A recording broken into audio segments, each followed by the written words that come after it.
Good morning dear students.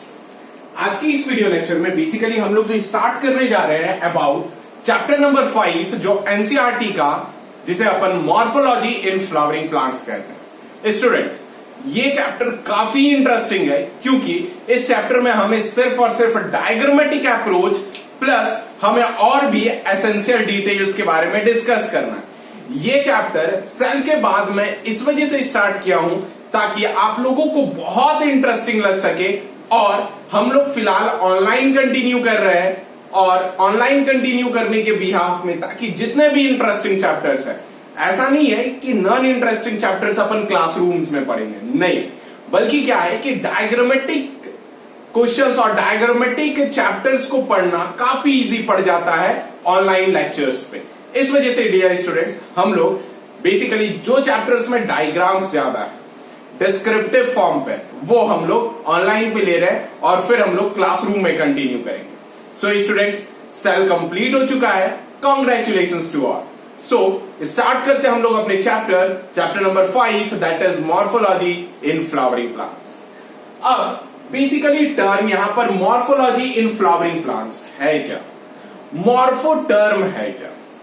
पहले तो biology जितना भी है ये कॉम्प्लिकेटेड नहीं है डियर स्टूडेंट्स, ये वर्ड्स के बाइफर्केशन, सिर्फ वर्ड्स का मतलब आप समझ लो, देखना बायोलॉजी आपके टिप्स पे आ जाएगी। अब क्या रहा, मॉर्फो का मतलब होता है फॉर्म्स, लॉजी का मतलब होता है स्टडी, यानी फ्लावरिंग प्लांट के फॉर्म्स के स्टडी को करना, उस चीज को अपन बेसिकली क्या कहते हैं, मॉर्फोलॉजी कहते हैं। यानी मॉर्फो किस वर्ड्स के लिए स्टैंड कर रहा है, फॉर्म्स के लिए, लॉजी किस वर्ड्स के लिए स्टैंड कर रहा है, दैट इज स्टडी के लिए। यानी अगर फॉर्म्स की स्टडी की जाए तो उस चीज को अपन क्या कहते हैं, मॉर्फोलॉजी। सो इसके बिहाफ पे डेफिनेशंस क्या हो सकती है, डरिए नहीं, बस साथ देते रहिए, हम लोग जीत जाएंगे। दैट इज पहला, it deals with the study of form. किस पे डील कर रहा है, स्टडी ऑफ फॉर्म्स पे डील कर रहा है, जिसमें फॉर्म में क्या क्या हो सकता है। तो फॉर्म में साइज हो सकता है, कलर हो सकता है, स्ट्रक्चर हो सकता है और relative position of the various part of an organism. अब क्या, मॉर्फोलॉजी हम लोग प्लांट में भी पढ़ेंगे, मॉर्फोलॉजी हम लोग एनिमल्स में भी पढ़ेंगे। इस वजह से हम लोग दोनों कॉमनली क्या कर रहे हैं, कंबाइन कर ले रहे हैं।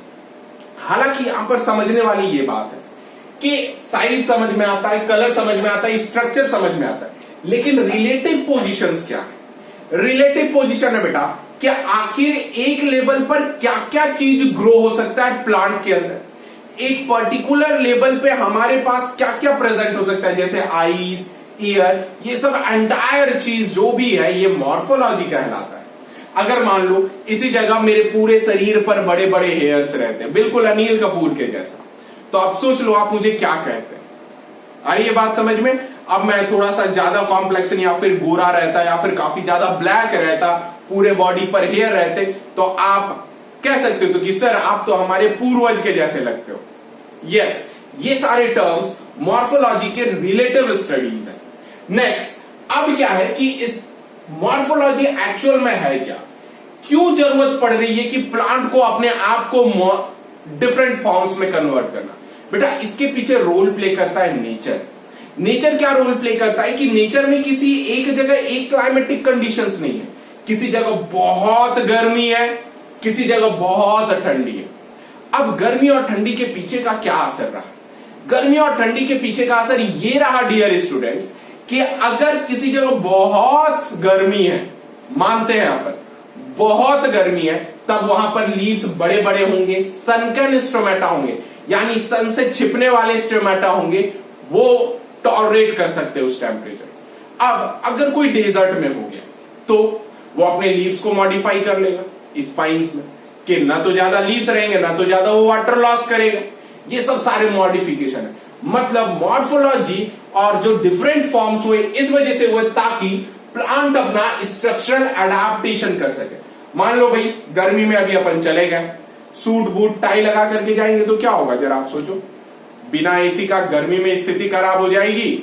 और अल्टीमेटली अगर मान लो हम लोग डेजर्ट में चले गए तो भाई अपन को तो कोई ये नहीं होती, अपन क्या करेंगे, शर्ट खोलेंगे, इनर खोलेंगे और मस्त हिलाते हिलाते घूमते घूमते अपन निकल लेंगे। क्यों, क्योंकि हम लोग उस क्लाइमेटिक एडाप्टेशंस में ढलना चाहते। जिससे कि बॉडी का टेम्परेचर ड्रॉप डाउन हो। इस वजह से हम बॉडी के सारे पार्ट्स को ओपन कर दिए, जैसे शर्ट्स वगैरह।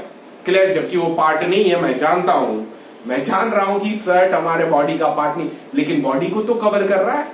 नेक्स्ट स्टूडेंट, अब क्या रहा कि ऑर्गेनिज्म बहुत हो गई, लेकिन हम लोग बेसिकली डिस्कस कर रहे हैं फ्लावरिंग प्लांट।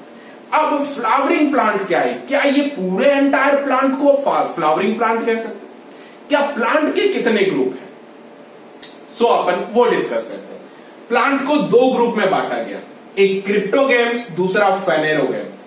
क्रिप्टो और फेनेरोगैम्स बेसिकली इस बेसिस पे बांटा गया, गेम्स का मतलब होता है गैमेट्स और क्रिप्टोस का मतलब होता है क्लोज्ड गैमेट, यानी जिसके गैमेट विजिबल नहीं होते हैं उसे अपन क्रिप्टोगैम्स कहते हैं, और जिसके गैमेट्स विजिबल होते हैं, गेम्स का मतलब गैमेट्स, और जिसके गैमेट्स विजिबल होते हैं, फेनेरो का मतलब visible, they are commonly known as phanerogams. जो हिडन गैमेट्स वाले थे इसमें तीन हुए, एल्गी, ब्रायोफाइटा एंड टेरिडोफाइटा। क्या क्या हुए स्टूडेंट्स?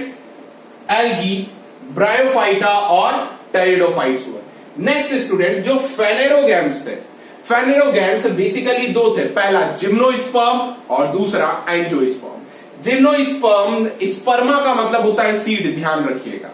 जिम्नो का मतलब ओपन, कि क्लोज शायद आपको पता ना चले, बस फिलहाल आपको यह समझना है कि जिसकी सीड बेसिकली क्या हो, ओपन हो, यानी फ्लावर के अंदर एनक्लोज्ड ना हो, फ्रूट्स के अंदर प्रेजेंट ना हो, उसे जिम्नोस्पर्मा कहेंगे।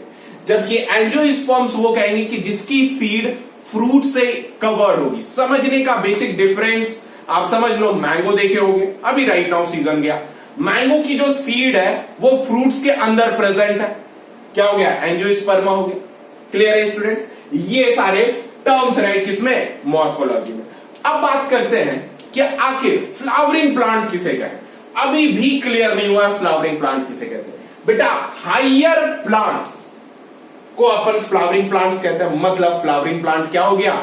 एंजियोस्पर्मा हो गया। और देखिए यहां पे मैं लिखा हुआ हूं, अब क्या है कि जो मोस्ट एडवांस, साथ साथ सबसे ज्यादा अबंडेंट प्लांट इस नेचर के अंदर कोई है तो वो कौन है? एंजियोस्पर्मा है। कारण अभी प्रत्येक रीजन पे, सारे डिविजन्स पे क्या होता है कि किसी ना किसी का एज आता रहता है।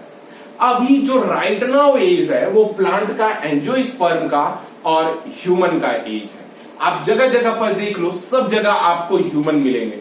ये दो पैर वाले प्राणी बहुत ही विचित्र और बहुत ही खतरनाक है। आपने पीके मूवी देखा होगा जिसमें क्या था, आई लव फिश, मतलब वो आज दोपहर में फिश खाएगा, कुछ भी खाएगा।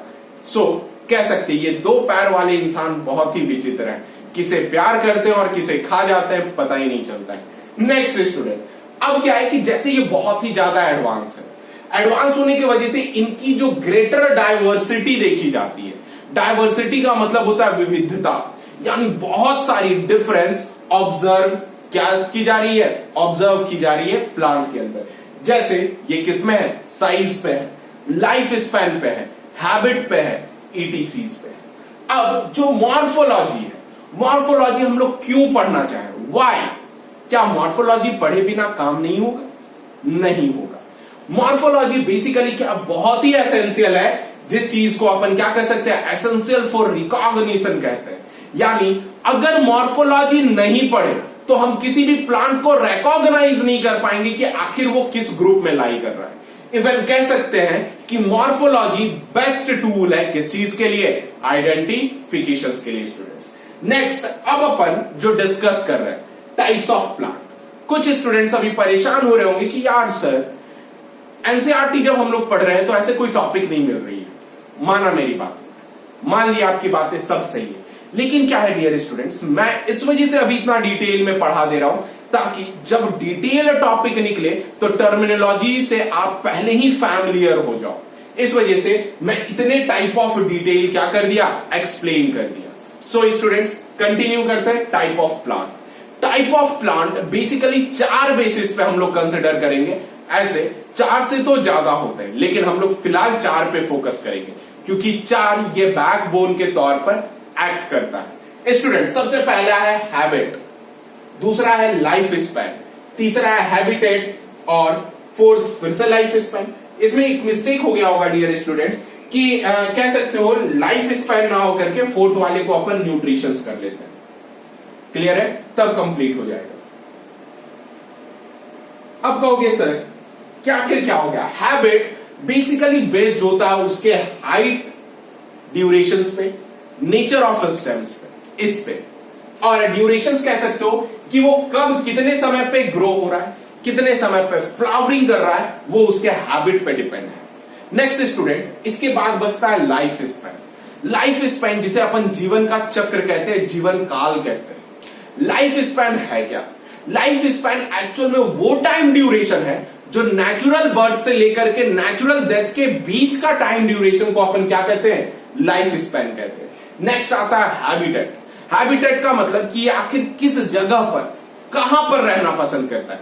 क्या ये गर्म जगह पे रहता है, ठंडी जगह पे रहता है, डेजर्ट्स में रहता है, कहां पे रहता है, वो हैबिटेट हो गया। नेक्स्ट स्टूडेंट, जो न्यूट्रिशंस होता है, न्यूट्रिशंस दो टाइप के होते हैं।